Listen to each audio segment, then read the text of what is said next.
Welcome to Washington. I'm Brett Baer. October is now the deadliest month for American military personnel in Afghanistan since the war began shortly after 9/11. 8 more U.S. troops died today in a series of bombings. National correspondent Steve Centani has details from the Pentagon. Every month, there are ceremonies like this one. The remains of our war dead coming home from Afghanistan to Dover Air Force Base in Delaware. But this month is the worst in the 8-year history of the war in Afghanistan. 55 American service members killed so far. October got off to a bad start.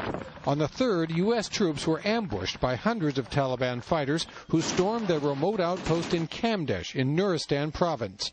8 young men were killed in that attack. And the month is also ending on a tragic note. Yesterday, 2 helicopter crashes killed a total of 11 American service members. Among them, 30-year-old Captain David Seth Mitchell of Loveland, Ohio, and 29-year-old Captain Kyle Vandegeesen of North Attleboro, Massachusetts. Today, 8 more were killed in an all-too-familiar scenario, coordinated roadside bombs targeting U.S. patrols. It's the price of war, but it underscores the urgency and volatility of the situation as President Obama grapples with how to move forward. We are finally getting Afghan policy right after long years of drift.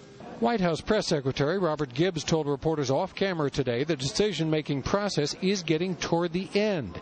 And a meeting between President Obama and the Joint Chiefs of Staff is scheduled for Friday at the White House.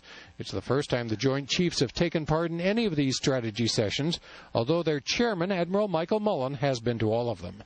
The president says he's not going to rush what he calls his solemn responsibility, but others say the Taliban are emboldened by a lack of U.S. direction. They look at the president, dithering on making a decision. They look at doubt in the Congress.